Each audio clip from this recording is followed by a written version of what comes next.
നമസ്കാരം. News truth Malayalam വാർത്തയിലേക്ക് സ്വാഗതം. കേരള പരവർ സർവീസ് സൊസൈറ്റി സംസ്ഥാന കമ്മിറ്റിയുടെ നേതൃത്വത്തിൽ സെക്രട്ടേറിയറ്റിലേക്ക് മാർച്ചും ധർണയും നടത്തി. ജാതി സെൻസസ് ഉടൻ നടപ്പിലാക്കുക, പട്ടികജാതി പട്ടികവർഗ വിദ്യാർത്ഥികളുടെ വിദ്യാഭ്യാസ ആനുകൂല്യങ്ങൾ സമയബന്ധിതമായി നടപ്പിലാക്കുക, എയ്ഡഡ് മേഖലയിൽ സംവരണം നടപ്പിലാക്കുക, എയ്ഡഡ് സ്കൂൾ നിയമങ്ങൾ PSCക്ക് വിടുക, ദേവസ്വം ബോർഡിന് കീഴിൽ പ്രവർത്തിക്കുന്ന വിദ്യാഭ്യാസ സ്ഥാപനങ്ങളിൽ PSC മാതൃകയിൽ ഏർപ്പെടുത്തിയ സർക്കാർ ഉത്തരവ് ഉടൻ നടപ്പിലാക്കുക, പൊതുമേഖലാ സ്ഥാപനങ്ങൾ സ്വകാര്യവൽക്കരിക്കുന്നത് ഉപേക്ഷിക്കുക, പട്ടികജാതി പട്ടികവർഗ വിഭാഗങ്ങളുടെ മേൽ നിശ്ചയിച്ചിട്ടുള്ള വാർഷിക വരുമാന പരിധി എടുത്തു കളയുക തുടങ്ങിയ ആവശ്യങ്ങൾ ഉന്നയിച്ചുകൊണ്ട് കേരള പരവർ സർവീസ് സൊസൈറ്റി സംസ്ഥാന കമ്മിറ്റിയുടെ നേതൃത്വത്തിൽ സംഘടിപ്പിച്ച മാർച്ചും ധർണയും സംസ്ഥാന പ്രസിഡന്റ് PK ശശിധരൻ ഉദ്ഘാടനം ചെയ്തു.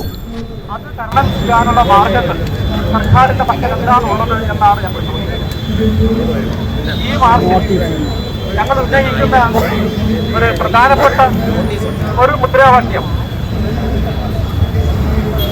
ആഗസ്റ്റ് മാസം 1-ാം തീയതി ബഹുമാനപ്പെട്ട സുപ്രീം കോടതി വിധിയ. ഈ വിധിയിൽ കോടതി പറയുന്നത്, കോടതിയുടെ നിരീക്ഷണം, സംവരണത്തിന്റെ നേട്ടം കിട്ടിക്കൊണ്ട് മുന്നോട്ട് വന്ന ആളുകൾക്ക് സംവരണത്തിന് അനുവദിക്കേണ്ടതില്ല എന്നാണ്.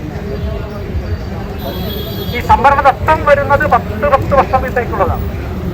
സ്വാതന്ത്ര്യം ലഭിച്ച് ഇത്ര വർഷമായിട്ടും ഈ സംവരണ തത്വം കൊണ്ട് പട്ടികജാതി വിഭാഗം സമൂഹത്തിന്റെ മുഖ്യധാരയിൽ വന്നിട്ടില്ലെങ്കിൽ ഈ സംവരണ തത്വം ബാലിശമല്ലേ എന്നാണ് കോടതി ചോദിക്കുന്നത്.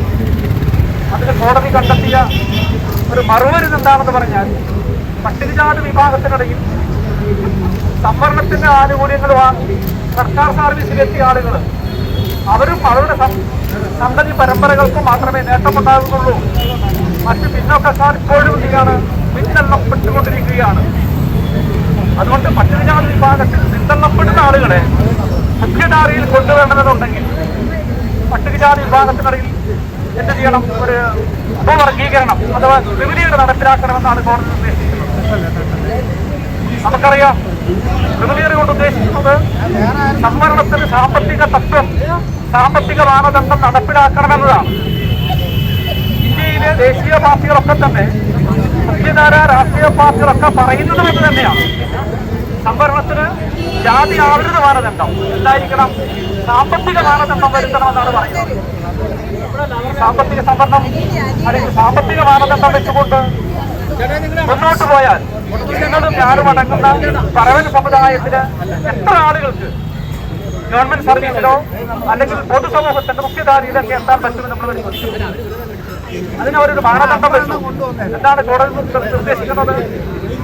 പ്രതിവർഷം 2.5 ലക്ഷം സാമ്പത്തിക വരുമാനം ലഭിക്കുന്ന ആളുകളെ സംവരണത്തിന്റെ പട്ടികയിൽ നിന്ന് മാറ്റണമെന്നാണ് പറയുന്നത്. 2.5 ലക്ഷം രൂപയുടെ വരുമാന പരിധിയുള്ള ആളുകളെ അവർ എന്തിന് പരിഗണിക്കരുത്? സംവരണത്തിന് പരിഗണിക്കരുത് എന്നാണ് കോടതി പറയുന്നത്. കോടതിയുടെ നിരീക്ഷണം. നിർഭാഗ്യവശാൽ ഈ ഒരു നിരീക്ഷണം നടത്തിയ ബഹുമാനപ്പെട്ട സുപ്രീം കോടതിയുടെ ചീഫ് ജസ്റ്റിസും ഒരു പട്ടികജാതിക്കാരനായിരുന്നു എന്ന ഒരു ദുരവസ്ഥ ഞാൻ ഈ അവസരത്തിൽ നിങ്ങളെ ശ്രദ്ധപ്പെടുത്തുകയാണ്. അദ്ദേഹം ജനിച്ചു വന്ന മണ്ണിൽ നിന്ന് അദ്ദേഹത്തിന്റെ പിൻതലമുറയിൽപ്പെട്ട എത്ര ആളുകൾ ഈ രൂപത്തിലേക്ക് ഉയർന്നു വന്നു എന്ന് അദ്ദേഹം ഒന്ന് ചിന്തിച്ചിരുന്നുവെങ്കിൽ അദ്ദേഹം ഈ രൂപത്തിലുള്ള ഒരു പരാമർശം നടത്തുമായിരുന്നില്ല. നമ്മുടെ മാധ്യമങ്ങളൊക്കെ വലിയ ചർച്ച നടത്തിയ നമുക്കറിയാം. GPCന്റെ കാലത്തുണ്ടായ മണ്ഡൽ കമ്മീഷൻ റിപ്പോർട്ടും അതുമായുണ്ടായ ബഹളങ്ങളൊക്കെ നമുക്കറിയാം. അതിനുശേഷം മറ്റൊരു ബഹളം ഉണ്ടാക്കാനായിരുന്നു എന്ന് ഈ നിരീക്ഷണം കോടതി നടത്തിയത് ഞാൻ വിശ്വസിക്കുന്നു.